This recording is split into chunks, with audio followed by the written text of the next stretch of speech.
All right, Björn. So I want to start with a line uh, from the album. It's from the Great Deceiver.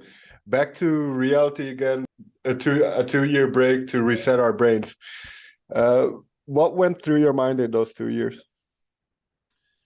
Well, I think looking back at it now, it just feels like it was really quick Mm, because for some reason, at least for me, I tend to only remember, boring or not so fun things, as it was very short. Sure. School days, it wasn't always super funny, obviously, but you remember the fun stuff, not so much the boring stuff. Mm, And I think it was sort of, I wouldn't compare it to school whatsoever. That's not what I'm saying. But so I think looking back at it, it's kind of hard to really remember how it was. But I remember the first, say, 2-3 months, I felt really useless okay. uh, for the first time in a very long time. I mean, I have my life is awesome. Obviously, I'm working with music that I love, with people that I love, in front of people that I love. So there's absolutely nothing I have to complain about. And all of a sudden, all that's taken away, and my whole purpose is gone. And that's just me, just strictly from my personal point of view. Sure.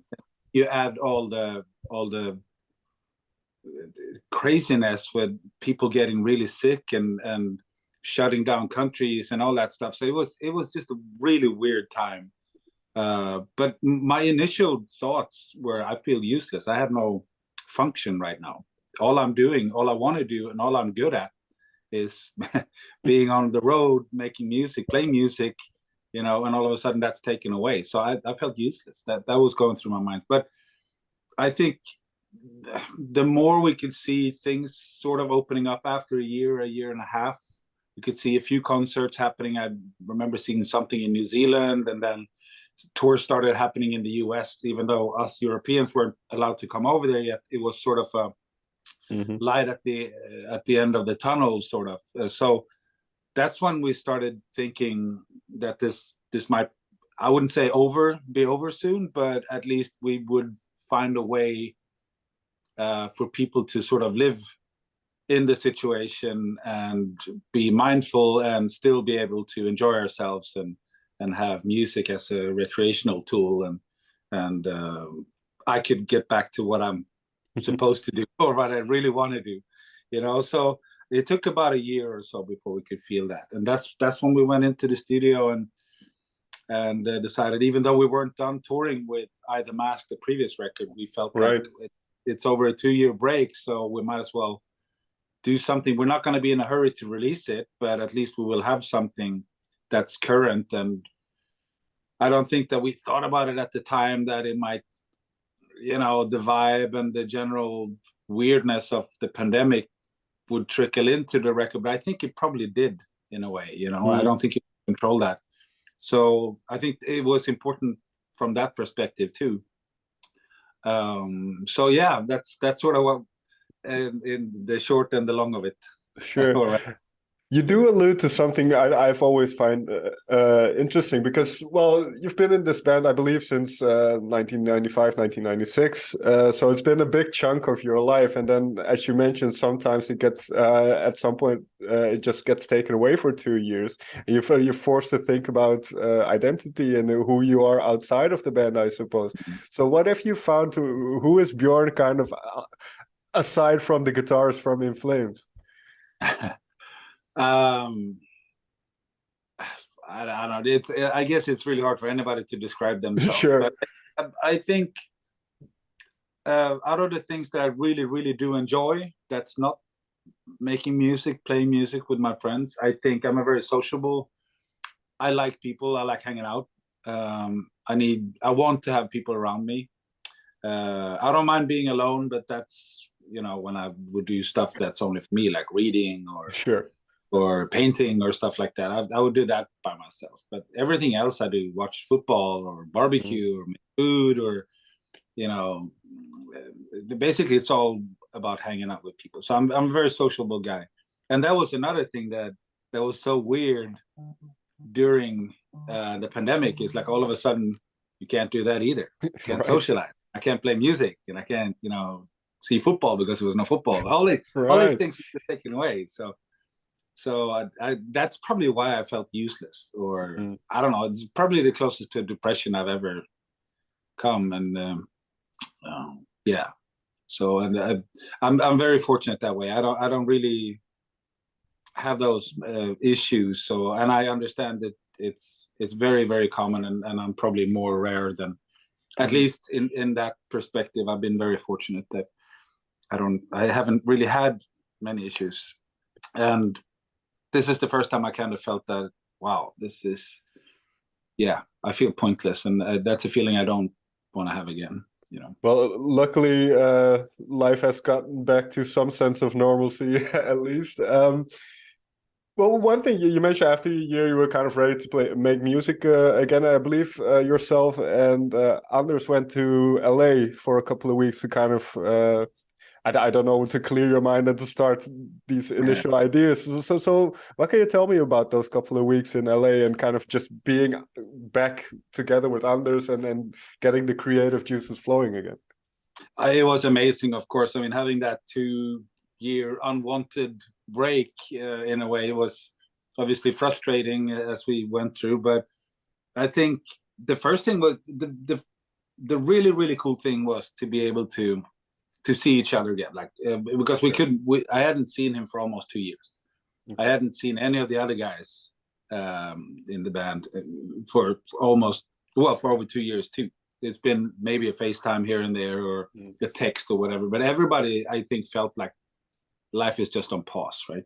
So that was really good, and feeling like you have not only a purpose, but also like inspiration starts flowing again, because you can see the live shows. And I think for me, writing and recording are more means to an end. It means that we make the music that we're going to play live, and live is where I want to be, where I actually feel the most comfortable and really, really enjoy myself, especially playing with the guys that are in the band right now. It's incredible how good they are. And I think In Flames has always been a band with really, really good musicians in it.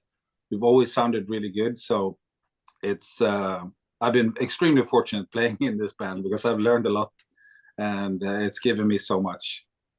Thanks to all these different members that we had. And right now, I think we probably never sounded better, because it's just so much fun. So that was awesome, being back together with these guys, and started writing. And some of the stuff that we did, this is before Christmas. So this is probably November, December 21, I would say.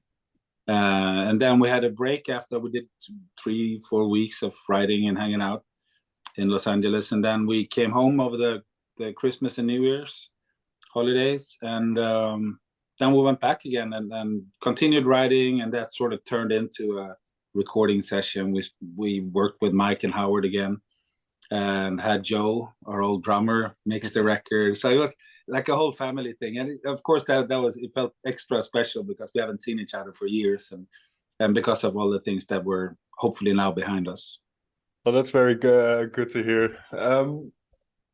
Did you have a lot of riffs and guitar licks kind of stored up over that period of time, or did a lot of that come together in those couple of weeks, and then later the other recording sessions? Well, when did the album start to take shape, at least from your guitarist perspective?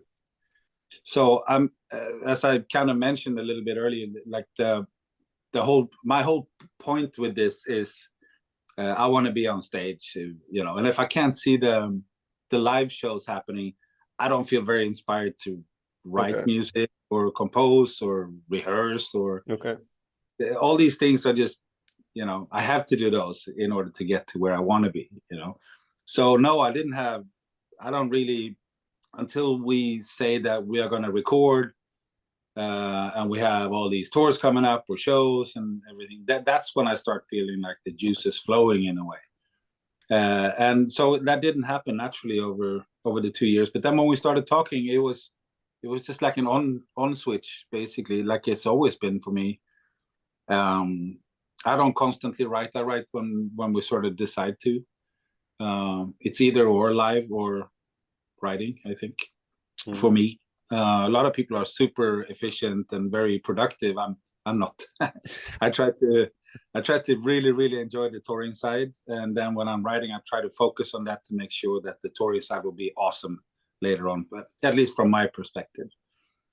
So I think some of the embryos of the songs were definitely created on these first 3 weeks. And then obviously I continue working a little bit at home over the holidays, but then everything came together pretty smoothly, like it usually does when we get together and start writing. And I think the way that we work now is so it keeps the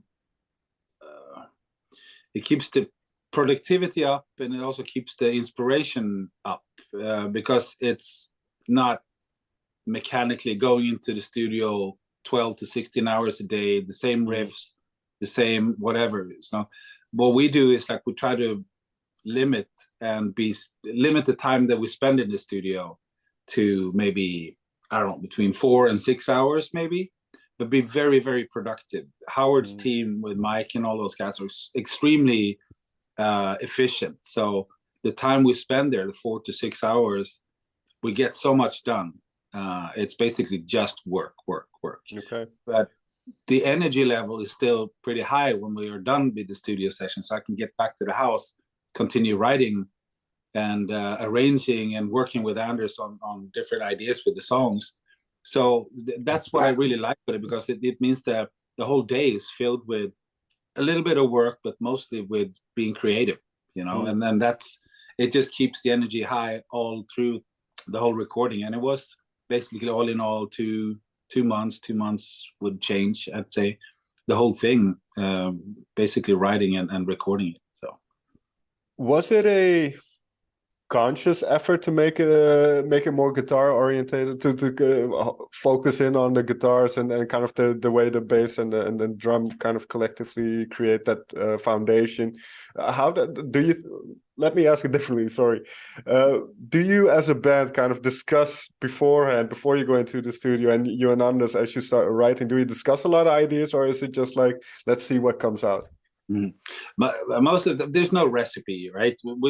We're very fortunate. We've sort of put ourselves in a position where we write for ourselves, and that's right. Just a brilliant way to start. We can do whatever we want, but at the same time, you can't be all like hippie-esque about it. Yeah, let's see what happens, dude. What you want to do is have some sort of focus, some sort of idea. And we've done a bunch of records before, so we kind of learn from mistakes and also learn what we really enjoyed, what we thought was awesome, that worked really well. Try to bring that with us, and then have a couple of words that are sort of symbolizing what we're trying to achieve. So we wanted this to be really big, maybe leaning towards death metal a bit more, but that's not really talking about the writing or arranging side of things. It's more about the production side of things, like how do we want it to sound? We want to you're talking to a guitar player here, so of course I want a lot of guitars, and I want to add everything I can, but also I love the death metal drumming. Old drummers like Alex Marquez, Sean Reinert is one technical drummer, lots of kick drums and everything, but it's always with a finesse. But if you can take what we've done and just put it in like, I wouldn't call it death metal, but bigger, heavier clothes, it would turn into what we now have in front of us, right? So, and I'm extremely pleased with how I The Mask sounds. I think all our records sound as good as they could at that point in time. I The Mask sounds incredible. It's Chris Lord-Alge, and he's phenomenal. It's kind of leaning towards the rock a little bit more, and it fits the guitars. The guitar playing is right there. You can hear each and every stroke. And he did a phenomenal job with that. And this time we felt we wanted to have it bigger and heavier and maybe not as organic, just more death metal-y, I think. And that's what Joe did in the end. Ricard, he knows us well. He understood exactly what we wanted. And together with him, we could create a beast of a record.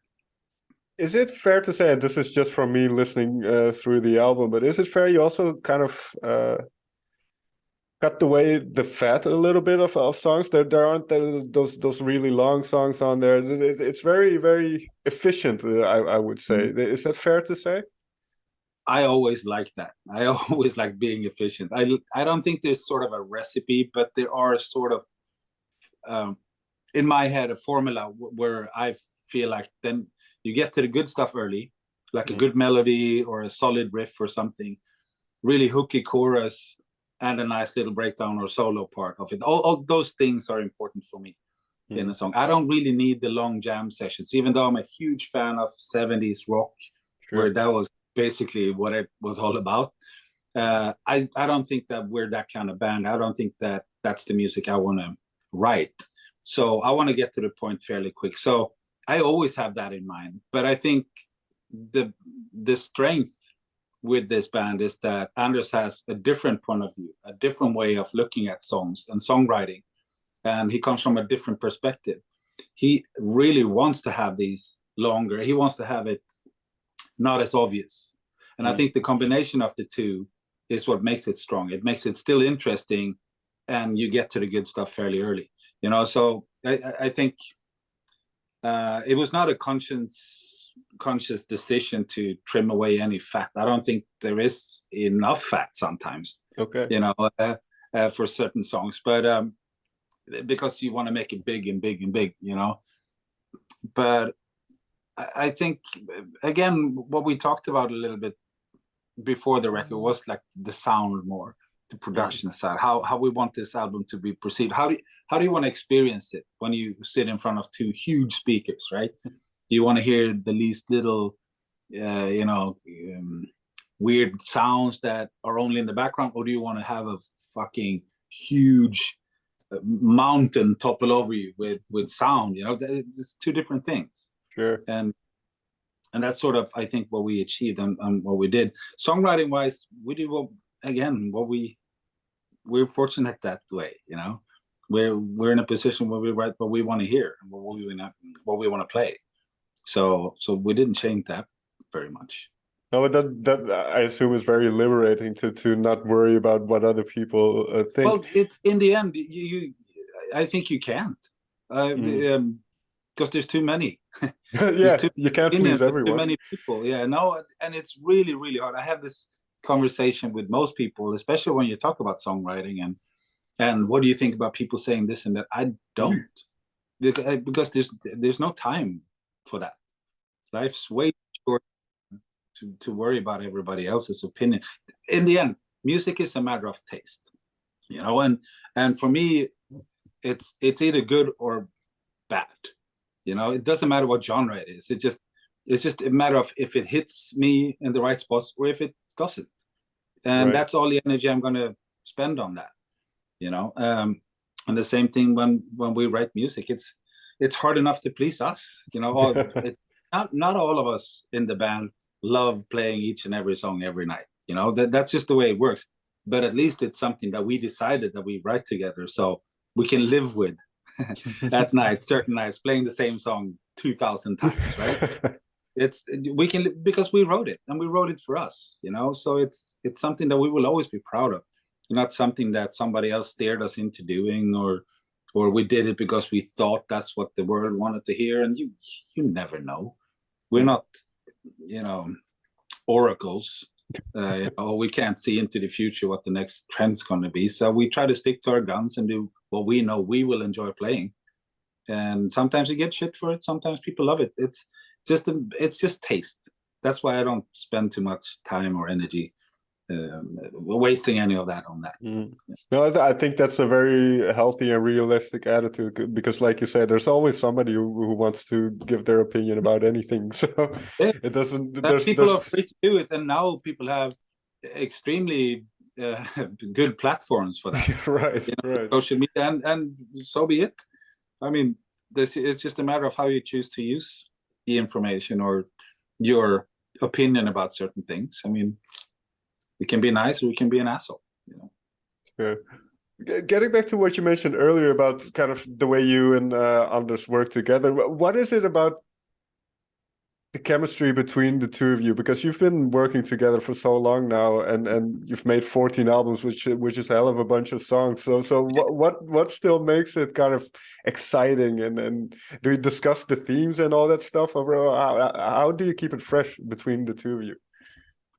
Yeah, for sure. We talk about the topics. Discussions are always interesting, and because I don't write lyrics at all. Okay. I've never. I always enjoyed lyrics, but at the same time, it's always been the melody, the guitar play, the drums, the stuff like that. That's really captivated me. So I haven't really spent time working on it. I don't think I'm a very good lyricist. I haven't tried, but I'm fairly sure that I should stick to what I'm doing. But it's always interesting, extremely interesting to look into the mind of somebody who writes lyrics and has a clear image in their head of what it is they want to talk about, because it's as inspiring as somebody who can just conjure up different melodies or find the perfect way of arranging something, finding new ways of making chord progressions work with the same kind of melody.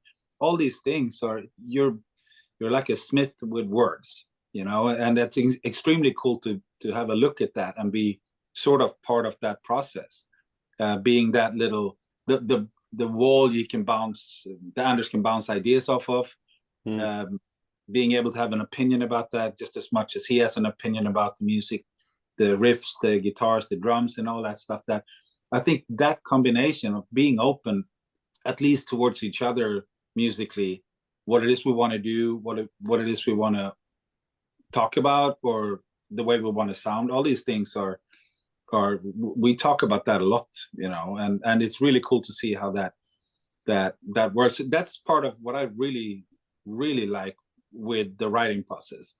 The writing process is still a fun thing. Recording, not so much. I'm very happy that we're working with the guys we are, because they make it very very smooth compared to what I've done in the past. As you mentioned, we've done a bunch of records, and they've been done in so many different ways, and some of the ways I will never want to do again. But it was necessary to try it and to learn from it. And all these experiences have made us know each other really well, and we understand our limits and also the possibilities, the potential, like how much we can push each other and how far we can take things and still feel like we're honest with it, you know. So that's, I think, all these years, obviously, since we haven't killed each other yet, we've just gone stronger, you know. Very good to hear. Final question then. You mentioned the importance of playing live to you and I suppose the rest of the band as well. So having a festival like Dalhalla Brinner, what does that mean to you? And kind of, is that something you can see doing in the future a lot more, to focus more on kind of the organizational aspect as well? Not so much, no. Okay. I actually really enjoy festivals in general. I think are fantastic, because it's not only an opportunity for us as a band to get up in front of people that probably or possibly wouldn't get like an In Flames ticket. So that's awesome. So we can present our music in front of new people, basically, hopefully new people. And I think music is best experienced live, because it's the most honest. You can hear everybody actually playing, and you can see where they come from. And sometimes songs that you hear on a record take on a whole different vibe live, because it's the way it was meant to be, right? So I really like that. But secondly, I mean, festivals are awesome. I get to see bands I like, all of them, you know, because we play the same festivals, a lot of friends. And as a fan of live music, it's an incredible opportunity. So I always loved festivals for that reason. However, organization-wise, a festival is a nightmare, I think. I wouldn't want to have anything to do with that. It's so much work logistically, and it's just insane just thinking about it. So no, I don't want to have anything to do with it. I'll show up and I'll play our music, happily so, in front of hopefully happy people as well. So that's but festivals are extremely important for us, and it's extremely cool to have your own festival. Very quickly then, what is the best live band that you've seen recently? Live as a show or anything? Recently, what did I see recently? Can be 6 months because the festival summer has been over for a little bit. Yeah. Well, club shows I've seen quite a lot. I'm surprised to say one of the cooler experiences I've had, because I haven't seen him in quite a while, was, and it might sound obvious, but Steve Vai was really, really cool. I haven't seen him for years, and I was never a huge fan of Steve Vai because he's incredibly good at what he does, and almost on the other side of playing guitar. It's like you learn to play guitar, and then you're really good at playing guitar, and then you turn into something else, and he's on the other side. But that show was such, you could see that he really enjoyed every moment, and it was happening right there and then. I had the feeling that with him, each and every show is extremely unique. He takes a lot from the audience, and he gives a lot back to the audience. And I got to see it in such a way that it made it really special. I was all by myself on a balcony. So I was sitting all by myself. It's like almost having the biggest home cinema system, and it was only me on that balcony, basically, me and friends. And that experience was incredible. Yeah, that was one of the better things I've seen for quite a while. Awesome. Björn, may I thank you so much for taking the time to talk with me. Thank you.